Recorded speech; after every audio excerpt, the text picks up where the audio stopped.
ang matod pa sa philosophy mga igsoon, the inherent longing of human being is happiness. Motoo mo ana? Mao gid na siya'y pinaka sentro sa tanan natong gibuhat o giplanos kinabuhi kay nangita gitag kalipay. Sige, lingiyay mong tupad. Inamusta man karon, malipayon ka?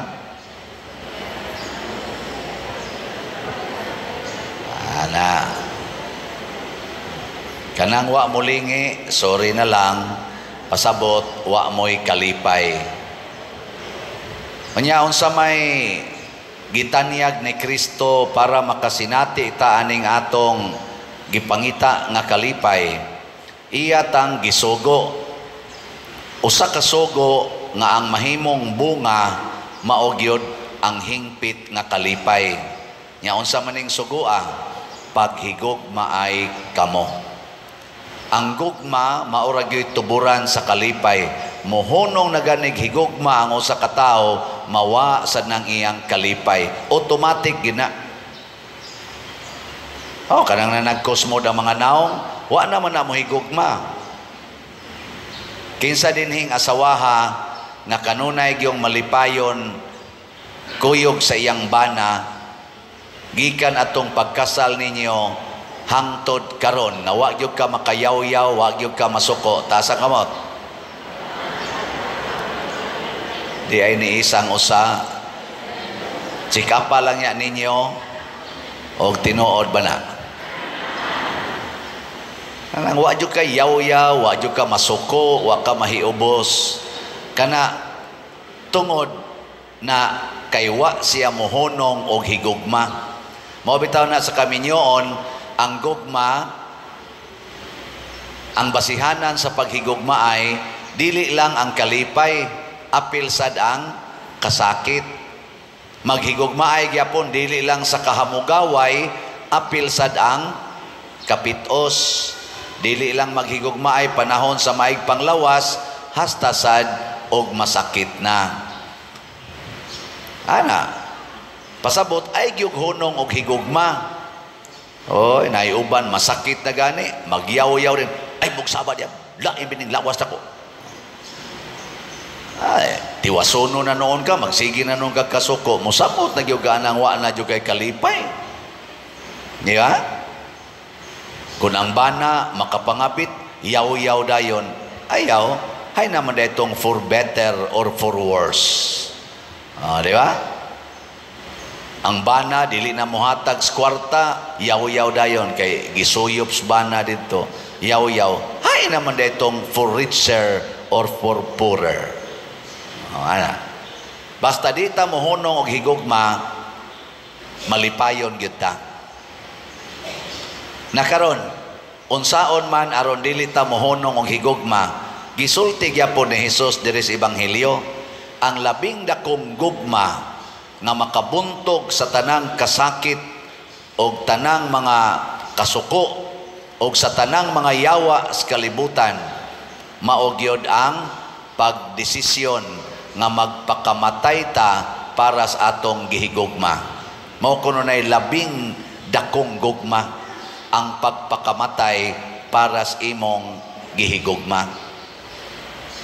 Ngayon na be, lingian sa na imong tupad. Ing na andam ba kang magpakamatay para nako? Ing na kono. Pangutan na ba? Ing na andam ka magpakamatay para nako? Nga mayon gani siya, sure. Ing na dayon, congratulations, hingpit ang imong kalipay. Pero di gani kaanda magpakamatay, aka na. Siguro gyud ka nga mag-on and off na imong kalipay. Lipay kay kabuntag, suko kay kaudto, lipay na sa kainig kahapon. Nya mamalikas na sa kainig kagabi. On and off ba? Lipay ka karong adlaw, kusmod kay kag naong pagkaugma. Gitawag na sila moody. Mood lang. Hangtod mamud-mud yun imong naong. Ana ha? Pagpakamatay gyud. Nakaroon, unsa may pamaagi aron ta mga matay. Gitawag ni nako practice og patay-patay. Ang una, mo desisyon gyud ka nga mudawat nga way reklamo. Kana mo nay first nga act of dying.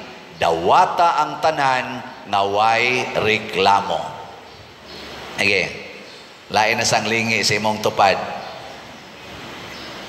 Practice ba? Ing na siya, maging sino ka man, tatanggapin kita. Sige na. Di mo ka mo Tagalog.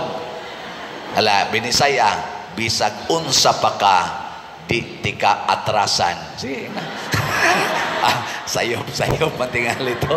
Di man ito maong Tagaloga. Sige, in-Englisa na lang. Whoever you are, nothing gonna change my love for you. Ay may nindot anak paminahon. O na ha? Dawat nga way reklamo. Mo bitan na mo ingon jud ko, kamong nangiskis anang inyong kilay, kamong nagkolor ana inyong buhok, kamong nagsigi og paputi ana inyong naong, kamong sigig inom anang pil, siging palaygit, siging gamit anang mga ayudi tungod kay di mo kadawat og bata, kamong sigig paningil anang utang, siging kiha anang inyong mga silingan, siging pangural anang mga daan sa inyong silingan nga di gyud mo kadawat nga inyong tugkaran agianan og tao, kamong tanan nga naghimo ani wa na mo'y tinuod nga kalipay. Magkusmod gina inyong mga naong, ratulon kay mustanan, dali kay mong masuko. Tinuod, dili. Awa, sugod lang. Ang sunod, nga buhaton, practice og patay-patay, matod pa ni Kristo, ihatag ang tanan. Ihatag yun ang tanan. Tanan. Mauto katong biyuda, hatag tanan. Katong batanon nga nangayog langit, ingon siya, ibaligya ang tanan o ihatag ang tanan. Di ba? Hatag yun ang tanan. Lain na sang lingi. Na to bag mo sunod bagit mo. Sige. Ing na dayon, ing na imong tupad. Ihog jud ka ni mos kolekta ang tanan ron. Ing na ko no. Pangutan. Pangutan abay na. Ihog juga ni mos kolekta ang tanan. Oy, mag-reserve gani ka para sa imong self. Timani ha? Mag-reserve gani ka para sa imong self. Mawa dayon imong kalipay. Because love is always other-centered, dili self-centered.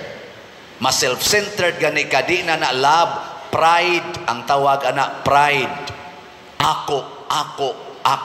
Mag-unsa na lang ko. Kana, patay imong kalipay diya. Ay kunyog tutuki. Tinuod na. Ikatulo, mao na lang ni last, napamaydagan, kanina lang last ha. Unsa to na? Dawata ang tanan nga way reklamo. Sunod, ihatag ang tanan, way ibilin para sa kaugalingon. Ikatulo, tumana ang tanang gisugo sa Ginoo. Tanan yung gisugo sa Ginoo. Kanang mo siya, kung tamparoson imong pikas aping, patamparos ang pikas, ayaw nagreklamo ana, sunda dayon.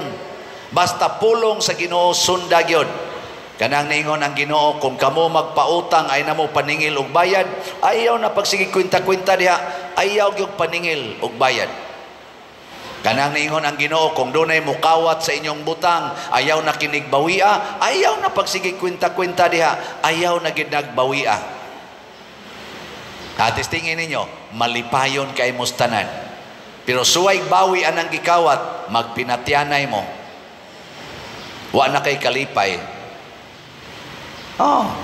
Suway sukol anang nitamparos nimo, wa na kay kalipay. Yan ingon pag Kristo, iampo ang maldisyon nimo. Kanang mga taong nagsigig buhat nimo og dautan, basli og maayo. Kana buhatan na. malipayon kay kastanan. Wa gyud pulong sa Ginoo mga igsoon nga dili maghatag og kalipay. Tanan nga gisugo sa Ginoo, pulos gid nga makalipay, tinuod nga kalipay.